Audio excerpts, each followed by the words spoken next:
E eu digo, irmãos, que eu não ia mais ficar nisto aqui. Digo mais uma vez que eu ia repassar para a nona característica. Mas hoje à tarde, mesmo eu meditando a nona característica, mas ficou remexendo no meu coração esta situação da Bíblia, que deve ser lida todo dia, e o que ela confronta de sentimentos negativos. Eu não sei se Deus vai falar para uma pessoa ou mais de uma pessoa nesta noite. Porque quem conhece o coração de cada um não é o pastor, quem conhece é Deus. Então, se isso ficou em meu coração, então eu vou ficar e vou expor aquilo que está dentro do meu coração, por aquilo que eu pude refletir hoje à tarde. Então, vamos ver aqui, 2 Coríntios, capítulo 4, provavelmente eu não demoro, eu vou citar, pontuar algumas coisas para correr para a nona característica, só se Deus der inspiração e quiser que a gente demore nele, mas vou citar porque certamente tem alguém, Deus sabe que está precisando. 2 Coríntios, capítulo 4, 2 Coríntios, capítulo 4, versículos 16 a 18, 2 Coríntios 4, 16 a 18, está escrito: por isso não desfalecemos, mas ainda que o nosso homem exterior se corrompa, o homem, o interior, melhor dizendo, o interior, contudo se renova de dia em dia, porque a nossa leve e momentânea tribulação produz para nós um peso eterno de glória muito excelente, não atentando nós nas coisas que se veem, mas nas que se não veem, porque as que se veem são temporais, e as que se não veem são eternas. Meus queridos irmãos, quantas coisas Paulo passou, humano como nós somos, tendo alma. Todos nós sabemos que o ser humano é formado de uma tricotomia, nós acreditamos que é uma tricotomia. Há quem acredite que seja uma dicotomia, mas nós acreditamos que o homem, o ser humano, é formado de corpo, alma e espírito, ou espírito, alma e corpo. Então estas são as três partes compostas do homem. Eu não vou entrar na questão de dicotomia, porque isso aí é um assunto para uma aula e não vem ao caso. Mas Paulo, sendo homem, um ser humano igual a nós, ele tinha uma alma, sentimentos, vontade. E Paulo passou por momentos adversos, difíceis na vida, momentos também que a gente passa. Não somos diferentes de Paulo de forma alguma. Para ter uma ideia, alguém querer matar Paulo e ele ser colocado em um cesto, ser posto pelo lado de fora, dentro de um cesto, pelo muro, para ter a sua vida livre, salva de quem queria tirar-lhe a vida. Imagine como não ficou Paulo, mesmo crente em Deus, sendo servo de Deus, como não ficou a alma dele. E houve outras situações também, como o caso do naufrágio, baseado lá em Lucas, onde chega a dizer que foi-se embora a esperança de todos os que estavam ali, por causa da grande tempestade que aconteceu, e isto envolve, querendo ou não, também a alma, açoitado, passando em perigos em desertos e etc. E ele, por ser um homem, tendo uma alma dentro de si, ele chegou a dizer, a escrever aqui, principalmente no início do versículo 16: por isso não desfalecemos, não desfalecemos. Esta palavra desfalecer, irmão, ela pode ser aplicada como desânimo. Por isso não desanimamos. Puxa, agora ficamos desanimados. Falei. Por isso não ficamos desanimados. Irmãos, e nós? Será que também não acontece na vida um momento de querer ficar desanimado? O desânimo pode vir na vida do ser humano às vezes por falta de um emprego, ou por perder o emprego, às vezes por um problema familiar, por outra situação. Então o desânimo, ele bate na porta e não avisa: hoje eu estou chegando, se prepare. Quando o desânimo vem, ele não diz nada, ele simplesmente diz: cheguei e agora já era. É só você lembrar um pouco de você.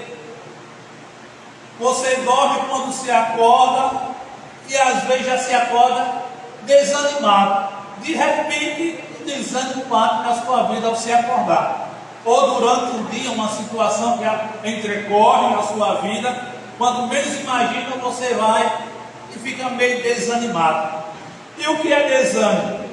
Desânimo é a sensação persistente de falta de motivação, energia e entusiasmo pela vida.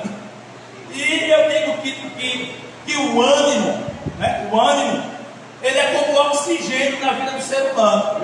Se a gente tem oxigênio, a gente tem vida, a gente tem energia. No tocante ao desânimo, é a falta de oxigênio, é a falta de vida, é a falta de energia, é a falta de entusiasmo, é a falta de motivação. E tem gente, irmão, que fica desanimado por várias coisas na vida. Até o desânimo espiritual também se apodera. Eu achei interessante, acho que eu não disse isso ainda, mas eu achei interessante quando o pastor, ele disse aqui na época que o povo chegava às 6h40 para o culto de oração. 6h40. O povo estava o quê? Estava animado. O povo estava entusiasmado. O povo estava motivado, estava com energia. Não, vamos embora. 6h40 o povo chegava. Eu já estou com 2 anos aqui com vocês. 2 anos com vocês aqui. E por mais de uma vez eu elogiei a igreja. Irmãos, continue nesse ritmo, chegando cedo nos trabalhos. Culto de domingo, 90 e tanto por cento do povo já estava no santuário.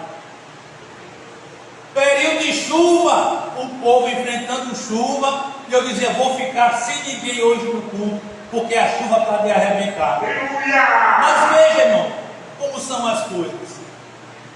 No tempo do pastor, 6h40 o povo chegava para orar. O povo estava animado. Mas o desânimo bateu. Por que chega às 6h40? Vou chegar de 7 horas, vou chegar de 7h10, ou 7h15. Então não tem para que eu chegar cedo na oração, de forma alguma. O de domingo, para que chegar de 7 horas? Eu vou chegar de 7h10 e por aí afora. O ânimo se esvaiu de chegar cedo nos trabalhos. A motivação para chegar cedo nos cultos esvaiu-se. A energia, o oxigênio para chegar cedo também foi para o rabo. O entusiasmo, meu Jesus Cristo. Irmãos, se a gente não vigiar, a gente se desanima e fica um desânimo crônico. E quando é um desânimo crônico, aí na expressão chuva aí afora, aí o bicho pega, a gente se arrebenta. E a gente tem que policiar a nossa vida, para que o desânimo ele não encontre guarida, lugar, permaneça no nosso coração. A gente sabe, irmão, que as lutas da vida deixam a gente um pouco abatido, sem sombra de dúvida. A gente não pode negar isso, não, de jeito nenhum. Eu sou alegre do mesmo jeito. Não venha com essa conversa. Você pode ficar alegre, mas de repente bate na mente a situação que você passa, você fica meio piongo, meia pionga, por causa de algo que está enfrentando. O desânimo bate, irmão, não tem pra onde não. Enquanto o desânimo é inicial, beleza, tranquilo, dá para a gente ir revertendo. Agora, repito, se ele se chegar a ser um desânimo crônico, aí complica para nós. Complica porque aí a gente já não quer saber mais das coisas de Deus. A gente não quer saber mais de compromisso com as coisas de Deus. A gente sai rejeitando as coisas de Deus por causa do desânimo. E eu coloquei aqui, sintomas do desânimo constante. Falta de energia. Você não tem energia para querer fazer as coisas. E isso é na área secular, mas também vai para a área espiritual. Outro sintoma do desânimo constante é pessimismo. O pessimismo toma conta de você. Quando o seu futuro, como será o meu futuro? Você escolhe o meu futuro, vai ser uma desgraça. Misericórdia, porque o desânimo está dentro de você, o desânimo crônico.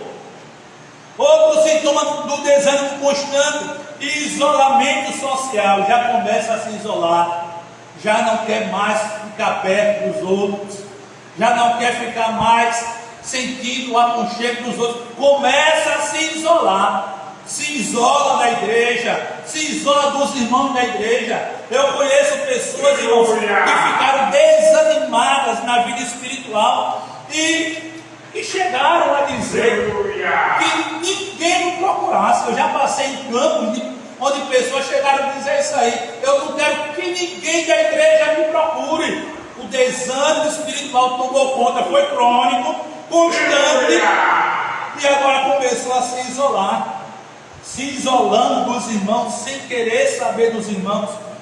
Outro sintoma do desânimo constante: alteração do sono. Pode ser para mais, pode ser para menos, em questão de insônia. Outro sintoma do desânimo constante: sentimento de inutilidade. Você não vê razão naquilo que você está fazendo, não vê utilidade em nada naquilo que você faz. Outro sintoma do desânimo constante: desinteresse. Agora vá fazendo aí uma aplicação para a sua vida espiritual, para a sua vida material. Veja aí onde pode estar encaixando essas situações. Então esse sintoma, irmão, do desânimo constante, desinteresse, é terrível. Desinteresse de vir para os cultos, não tem interesse de vir para os cultos, tanto fez, tanto faz, de vir para os cultos, é a mesma coisa, vindo ou não, para mim está tudo ok. Irmãos, olha, Jesus falou: e por se multiplicar a iniquidade, o amor de muitos esfriará. Então tem muitos que estão esfriando por causa da iniquidade. A iniquidade, ela está aumentando, irmão, de uma maneira assustadora. O pecado, e por o pecado aumentar de uma maneira assustadora, ele atinge tudo. Olha os anjos caídos. Enquanto não eram anjos caídos, eram anjos de Deus, uma maravilha. Poderosos, sábios, inteligentes, santos, enfim. Quando caíram seguindo a Satanás, eles não deixaram de ser poderosos, são poderosos. Os anjos caídos são poderosos. Ninguém diga que os anjos caídos, denominados de demônios também, não são poderosos, são poderosos. Satanás é poderoso. Não deixaram de ser inteligentes, mas antes a inteligência foi pervertida por causa do pecado. A sabedoria dos anjos caídos foram pervertidas de boa para má. Tudo que havia deles de bom foi inverso, foi transformado ao contrário por causa do pecado. Então o pecado fez com que os anjos caídos pudessem crescer em uma situação deplorável diante de Deus de uma maneira tremenda. A natureza, por causa do pecado, diz lá Paulo aos Romanos, que a natureza geme.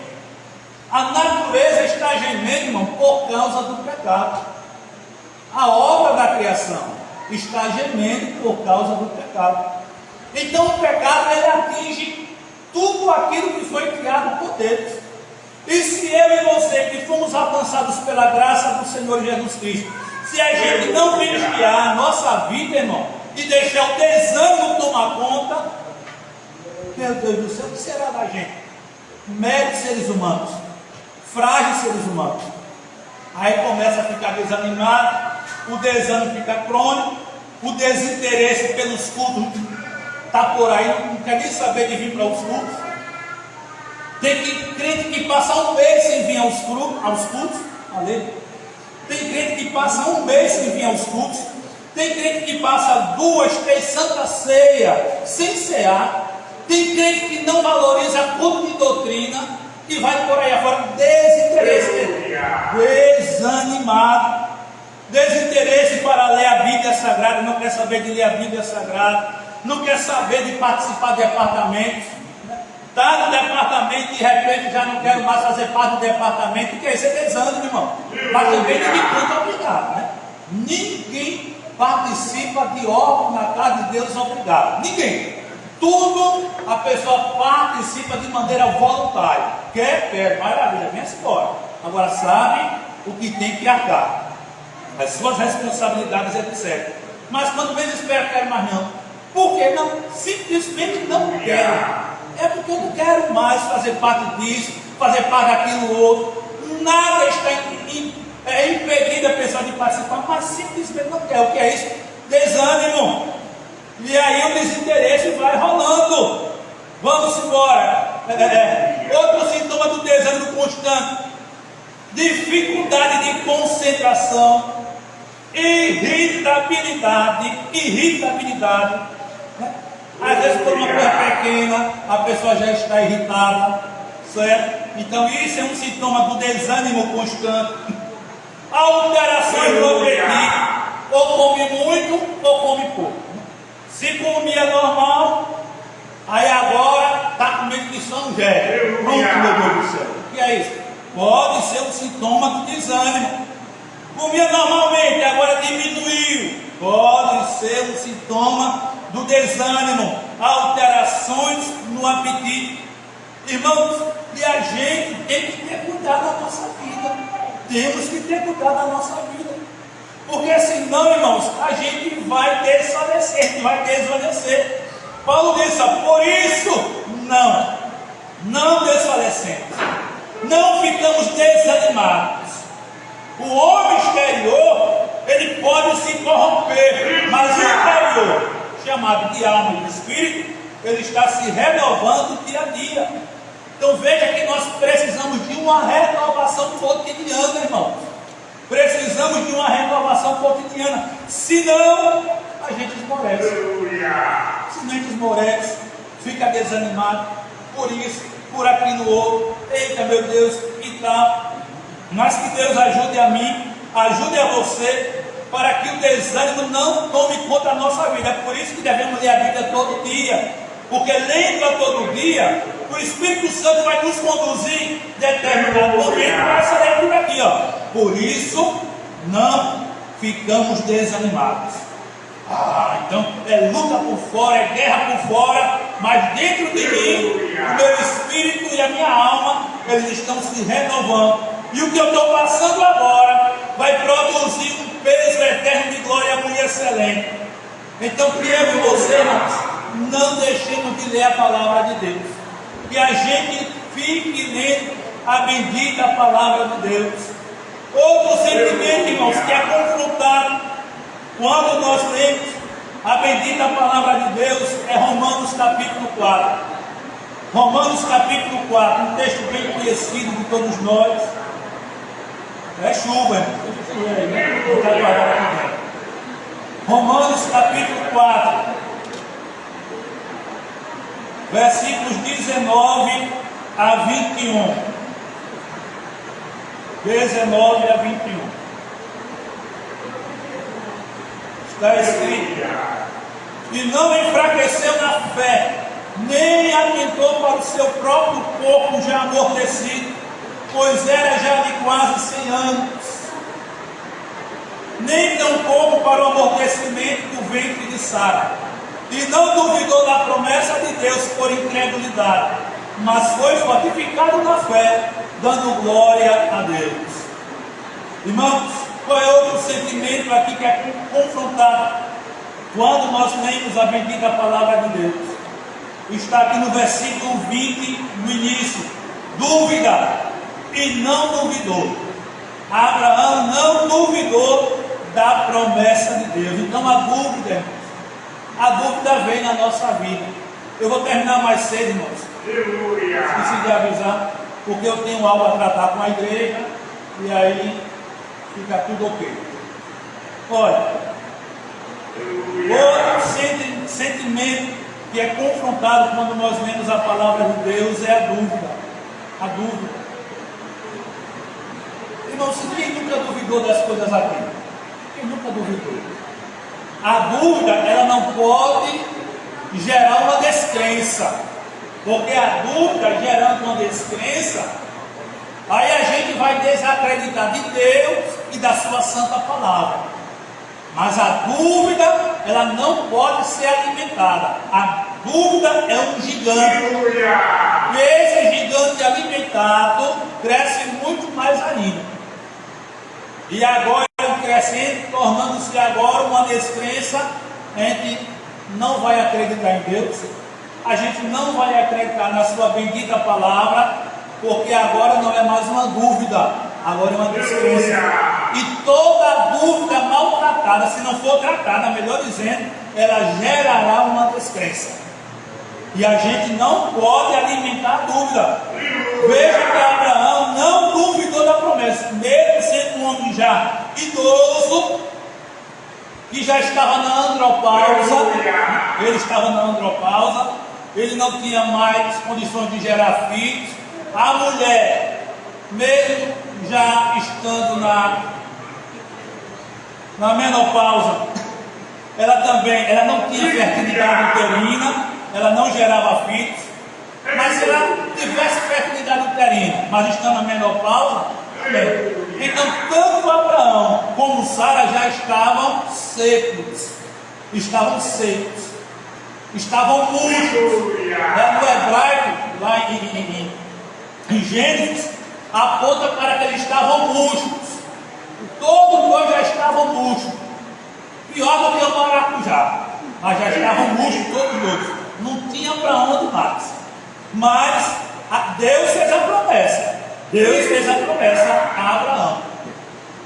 E a promessa sendo feita por Deus, ele não deixou com que a dúvida crescesse. Quem sabe em um momento e em outro, o passarinho da dúvida foi sobrevoando a cabeça de Abraão, querendo fazer um ninho, e ele enxotou. Vai embora a dúvida. Mas como ele foi embora? Como foi embora? Dando glória a Deus. E a Bíblia diz que dando glória a Deus, ele foi fortificado na fé, fortalecido na fé, dando glória a Deus. Olha, a dúvida vem na nossa vida. A dúvida vem. Eu vou falar de mim, me desculpe, mas eu vou falar de mim. Quando Deus falou comigo que eu seria um diácono de Viçosa, eu fiquei animado. Não é?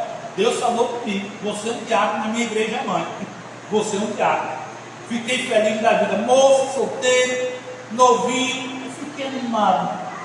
E Deus falou mais de uma vez comigo que eu seria diácono. E às vezes a dúvida vinha na minha mente: mas será que eu vou ser mesmo diácono? E em Viçosa, na minha igreja mãe, será? Que conversa. Isso aí não vai ser não. Quando menos espera, aí Jeová vai e renovava a promessa de que eu seria diácono de Viçosa. Um dia um rapaz disse lá: olha, você será o próximo diácono de Viçosa. E não foi no culto não, foi uma conversa formal. E a gente pensa que Deus só fala no culto, né? Não, Deus fala no culto, que eu vou sapatear, pular, vibrar. Não, Deus tem suas maneiras de falar. Você não vai andar de profecia, você não vai andar atrás de profecias. Eita, ali tem um rancho de profeta, eu vou lá, que lá o negócio vai ser mistério. Não. Quando Deus quer falar, Ele fala, você pede, Ele vai e fala comigo, fala com você. E numa conversa formal, o rapaz pegou e falou isso aí: você será o próximo. Eu peguei, irmão, eu tenho uma agenda aí guardada, velhinha, bichinha, mas eu peguei e anotei. No dia e no ano em que o rapaz falou aquilo ali. E eu disse: eu vou ver se essa conversa formal foi Deus falando pela boca do terrível. E Deus foi falando, mas vez por outra a dúvida vinha.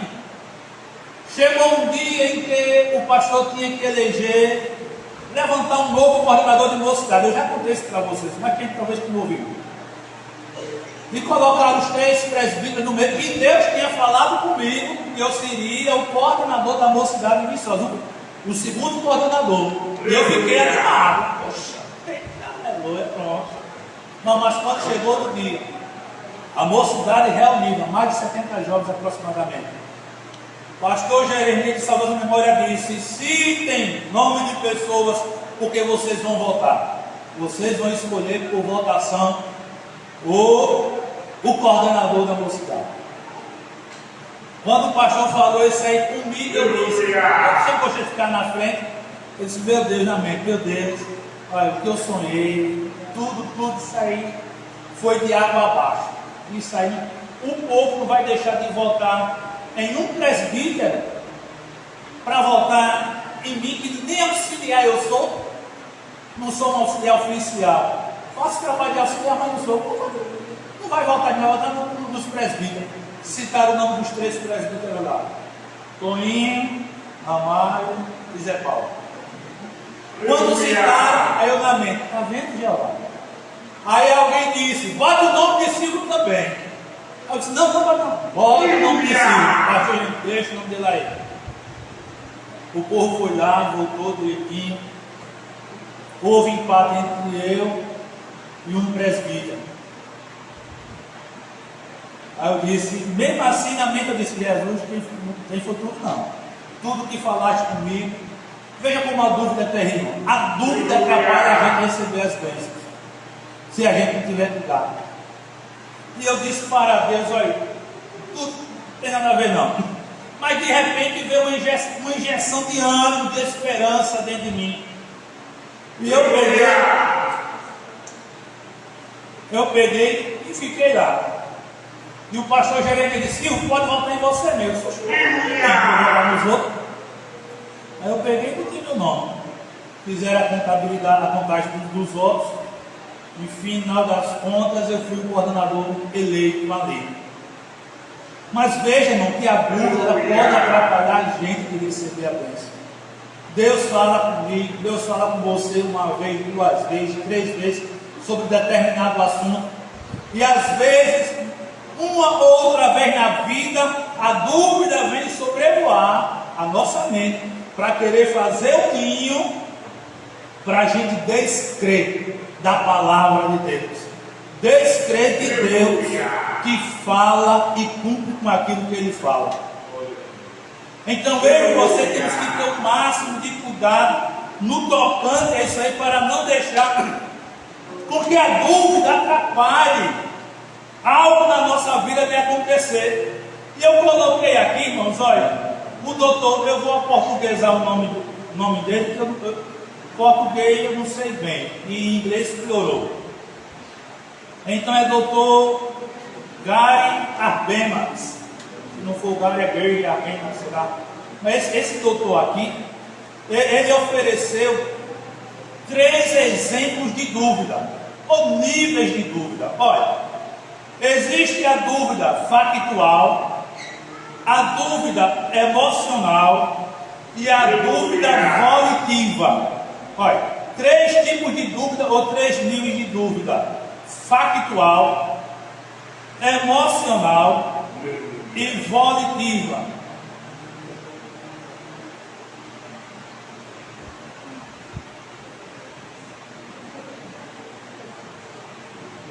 Irmão, vamos orar pela esposa do nosso irmão, que ela estava no culto.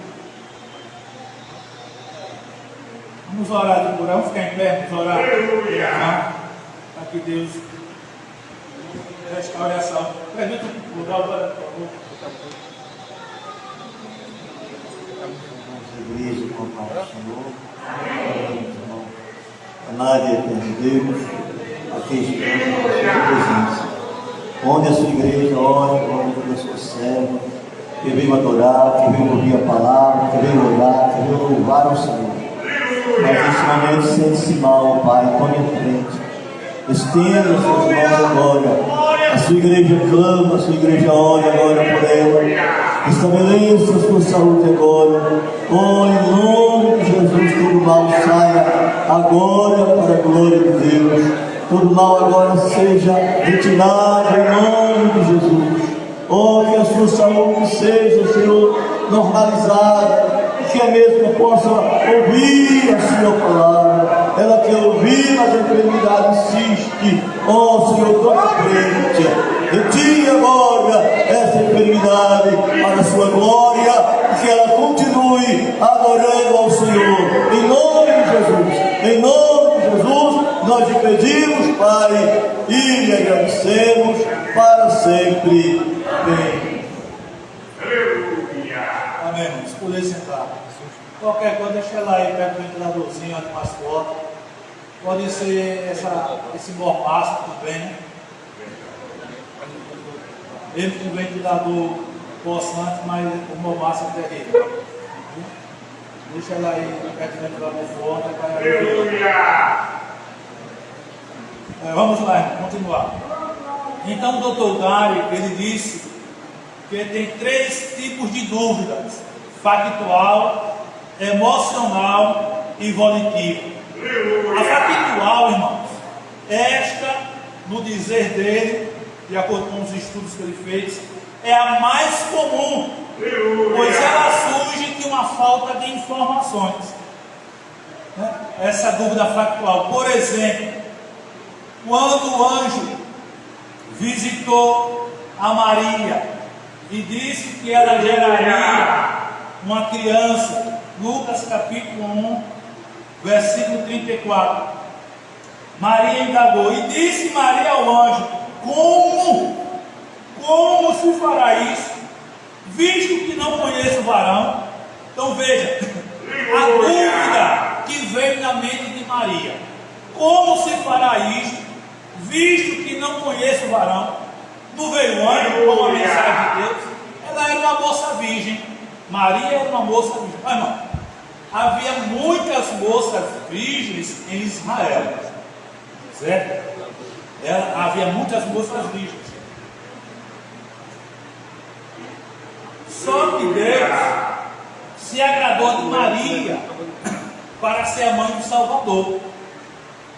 Deus conheceu o coração de Maria, conhecia o coração de Maria e disse: não, é esta moça que eu quero para ser a mãe do meu filho, carregar meu filho na gestação e ele vinha a se nascer e cumpriu o desígnio determinado para ele.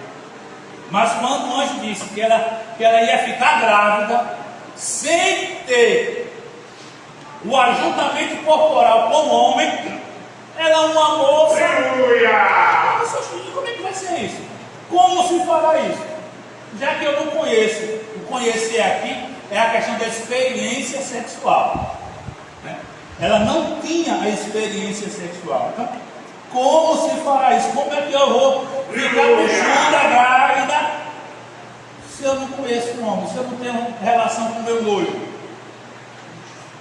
Então veja aqui que a dúvida factual, ela surge por falta de informações. Diz aqui ainda mais o que eu coloquei aqui, ó.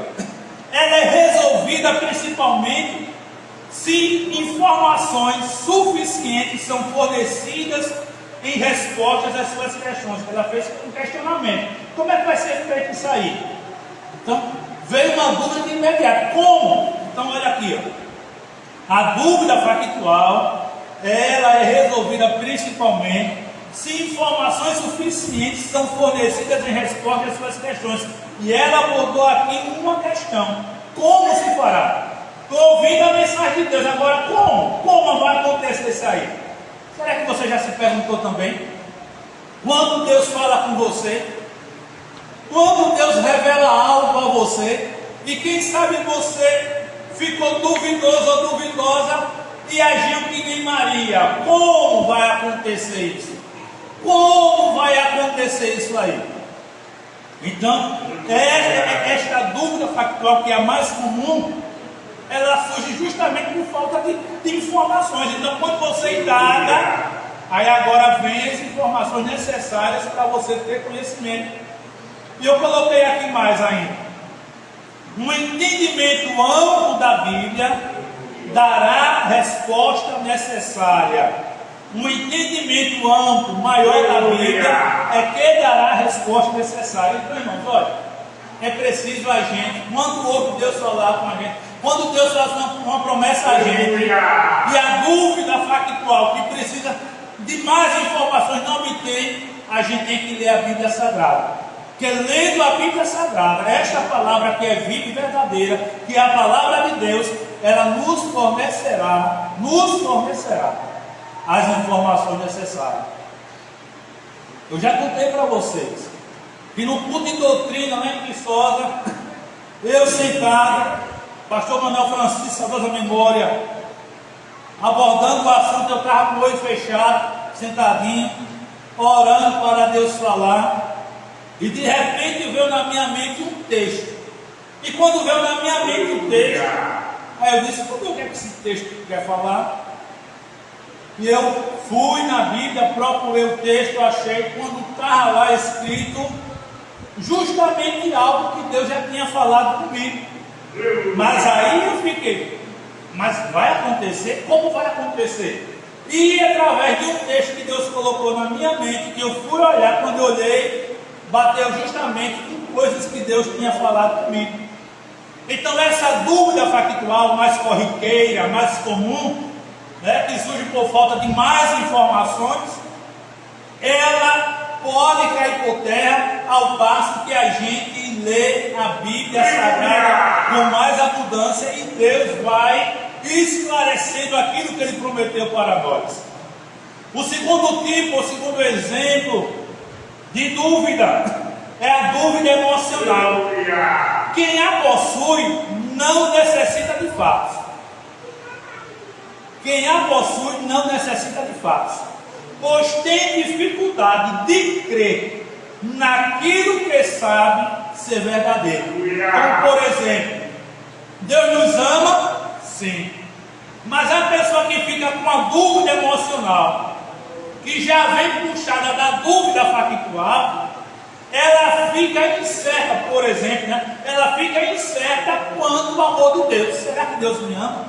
E eu contei para vocês, uma vez, ou foi duas vezes aqui, eu contei de uma vez, que eu passei o dia dizendo, Deus não me ama, estou passando tanta coisa na vida, tantos problemas, tantas situações adversas, eu disse, Deus não me ama, e fiquei o dia falando que Deus não me amava, e a noite era culto da mocidade. Quando foi a noite, eu não queria oportunidade, sempre me escondendo. Vamos ouvir uma palavra possível. Meu Deus do céu. Aí onde é que eu vou ler? Não tinha preparado nada. Não refleti em nada. Eu já estava dizendo que Deus não me amava. Pronto. Mas eu estava no culto, viu? Mesmo dizer que Deus não me amava, à noite eu estava no culto. E tem gente que passa por uma coisa e outra, não quer estar no culto não. Mas eu estava lá. Mas olha só, irmão, o que aconteceu? Silvio vai ter uma oportunidade. Eu disse, o que é que eu vou ler? Aí veio na minha mente João 3,16, o texto lá da Bíblia Sagrada. E eu não estava nem me lembrando mais do que eu disse pelo dia. Tudo que eu falei pelo dia foi apagado da minha memória. Aí eu subi no altar, saudei o povo com o Pai do Senhor, li o texto, o áudio da Bíblia, e disse mais ou menos o seguinte: você que diz, ou se você diz que Deus não lhe ama, eu quero lhe dizer que é mentira de Satanás, porque Deus me ama, e a prova disso foi que Ele enviou o seu Filho para morrer na cruz do Calvário para salvar toda a raça humana. Então Deus me ama. Isso aqui ficou até hoje gravado na minha memória, essa parte da mensagem. E outras coisas lá mais que eu não lembro, mas essa partezinha foi a que ficou aqui. Pronto, desci, sentei, o culto transcorreu até o final, não sei lembrar de nada mais do que falei de tarde. Quando eu saí do culto, fui embora para casa, em dado momento do caminho, aí Deus fez assim, ó. Deus fez me lembrar de tudo que eu falei na tarde, de que Ele não me amava. E eu disse, meu Deus, olha só, e Deus, e fizeste que eu me esquecesse de tudo que eu falei, e a pregação da noite que eu preguei, pode ser para outras pessoas, mas serviu para mim mesmo. Era o que? Uma dúvida emocional. não estava necessitando de fatos, porque eu sabia que Deus me amava, porque mandou Jesus para essa terra, para salvar a humanidade. Então, eu tinha fatos concretos dentro da Bíblia que o Senhor me amava. Mas quem está atingido pela dúvida emocional, ela não necessita de fatos, porque ela tem dificuldades de crer naquilo que ela sabe ser verdadeiro. E como vencer essa dúvida emocional? É mudando o nosso modo de pensar a respeito daquilo que a gente está pensando. Mudar. Foi por isso que Paulo, irmãos, olha, um negocinho desse aqui, a gente pensa, não tem para que falar isso na igreja. Tem, irmãos. Porque nós somos compostos, como eu falei no início do trabalho, de espírito, alma e corpo. Nós somos pessoas emotivas. Nós temos vontade. Ninguém pensa que você aqui é Superman, Mulher Maravilha, você é imbatível, você enfrenta tudo e tal. Não. Se lembre de Elias. Que Elias, depois de ver, orar e ver o fogo descendo do céu, consumindo tudo que havia no holocausto, e os profetas de Baal já estavam sendo tudo morto. Quando Elias ouviu que Jezabel disse, eu vou matar esse infeliz de Elias. Quando chegou essa notícia nos ouvidos dele, ele ficou aqui, ó. O homem orou, Deus mandou fogo do céu, consumiu tudo que estava lá no altar, lambeu a água. Os profetas foram todos mortos, mas por uma fala de uma mulher, eu vou matar esse triste, na minha forma de falar. Não está nesse tempo na vida, não. Ele vai morrer. Ele aqui ficou tremendo, e foi para onde? E foi se esconder na caverna. Mas não era homem de Deus, era. Então nós temos emoção, irmão. Nós temos emoção porque nós temos a alma dentro de nós. E Paulo, pelo Espírito Santo, em Filipenses 4 e 8, ele escreveu, quanto ao mais, irmãos, tudo o que é verdadeiro, tudo o que é honesto, tudo o que é justo, tudo o que é puro, tudo o que é amável, tudo o que é de boa fama, se há alguma virtude e se há algum louvor, nisso pensai. Então veja, irmãos, que a nossa mente deve estar recheada da palavra de Deus. Se a nossa mente não estiver cheia da palavra de Deus, a dúvida emocional, ela pode encontrar guarida em nossa vida. Mas podemos vencê-la, mudando o modo de pensar. Vem um pensamento contrário inserido pela dúvida, a gente repreende e sai. Olha, irmão, quase toda manhã, quando eu me acordo, fico entre dormindo e acordado, quase toda manhã vem um hino variado na minha mente. Não o hino todo, mas vem partes do hino, de determinado hino, e eu fico na mente sofrejando, em dormindo e acordado. Quase toda manhã é um hino diferente, e esses hinos que vêm nessa partícula deles, todos são entrelaçados, todos focados em um mesmo sentido, O que é isso? É Deus alimentando a minha mente através de mensagens, para que a dúvida emocional ela não encontre guarida na minha vida, mas que eu possa enxotar os pensamentos contrários, para que ela não fique enraizada na minha vida. E o terceiro tipo, irmão, de dúvida, factual, emocional, e a terceira, chamada de volitiva. E o que é isso? Essa daqui, irmãos, esta é a forma mais extrema da dúvida. É a forma mais extrema. Olha, a dúvida aqui, irmão, vamos olhar aqui, é como se ela fosse uma escada de 3 degraus. Primeiro degrau factual, que é a mais corriqueira. Aí você não toma conta dela, não domina. Aí você bota o pé no segundo degrau, chamado emocional. que você não quer saber, você não necessita de fatos, porque você tem dificuldade de crer naquilo que você já sabe que é verdadeiro. Aí você deixa se levar pela dúvida emocional, aí coloca o degrau no último, os pés no último degrau, chamado volitiva, a forma mais extrema dela. É quando alguém decide não acreditar. É uma questão pessoal, é uma decisão pessoal. Eu estou decidido não acreditar. É por isso que tem um hino, quem canta ele é Shed já canta esse hino. Tem um hino de Miriam Mikal, acho que é Miriam Mikal, eu acredito, né, Shed? Tem um hino de Miriam Mikal que diz: acredito sim, acredito sim, então, veja só, irmão, que a gente precisa alimentar a nossa mente tanto com a palavra como com o hino sacro. Porque se alguém chegar nesse terceiro degrau da dúvida, chamada volitiva, que é a forma mais extrema dela, é quando decide não acreditar. Eu estou decidido a não acreditar mais. Eu vou fazer aqui uma comparação bem grotesca, bem rude.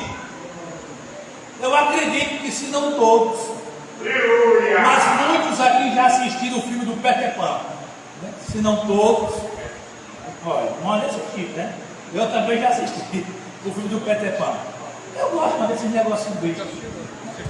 E tem um filme do Peter Pan que ele está na ilha, o nome da ilha, sei lá como é que é lá, está na ilha lá, e de repente a menina, a jovenzinha, junto com os irmãos, ficam presos no navio.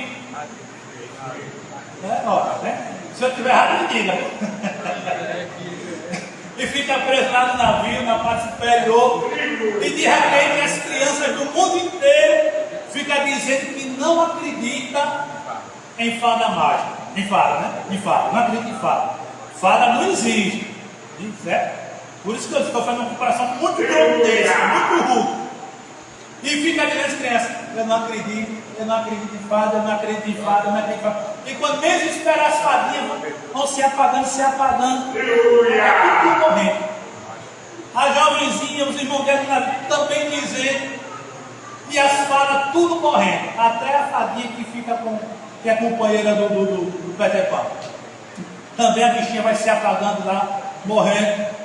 Mas quando menos espera, parece que é Peter Pan que diz: eu acredito em fada, eu acredito em fada, eu acredito em fada. Aí ele fica animado, diz com força, né? Eu acredito em fada, eu acredito. De repente, aquilo que ele sente, aí vai contagiando o outro, não. Vai contagiando a mulher que está no navio, os irmãos dela, vai contagiando crianças que estão no mundo inteiro dormindo. Aí só vê as crianças: eu acredito em fada. Quando menos espera, as fadinhas tudo apagadas, ressuscitando e brilhando novamente. Aí porque eu estou dizendo, veja como as pessoas trabalham lá fora para gerar uma crença, para não gerar uma dúvida no tocante a uma fada que nem existe, mas eles trabalham. Lógico, tudo isso aí tem uma mente espiritual negativa, que é o diabo, que influencia eles fazerem tudo assim, para que as pessoas acreditem em fadas, em gnomos, que não existem.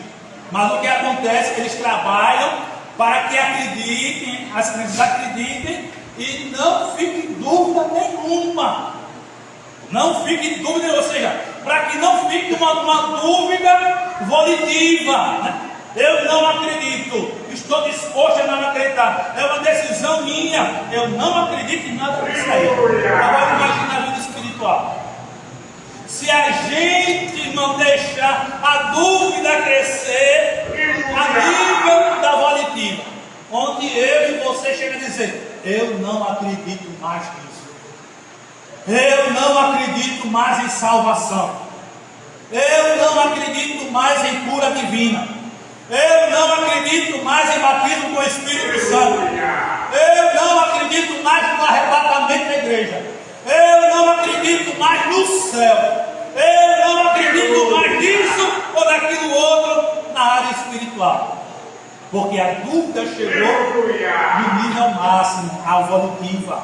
E aí é você que declara, é uma decisão sua pessoal, de que você realmente não acredita mais em nada disso aí. Ou seja, a dúvida volitiva, ela despenca para a descrença. Descrença em Deus e descrença na sua santa palavra.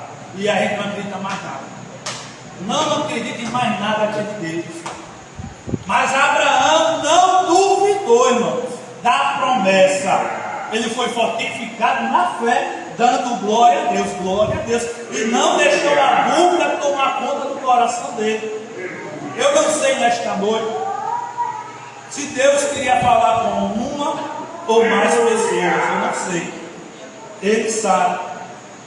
Diante disto, irmãos, diante disto, olhe se o desânimo está querendo adentrar ou adentrou na sua vida. Diante disto, veja se a dúvida ela está no nível 1, nível 2 ou se já está no nível 3. Examine a sua vida como está. Porque Deus quer que você não fique desanimado e nem fique duvidoso ou duvidosa quanto às promessas de Deus a serem realizadas na sua vida.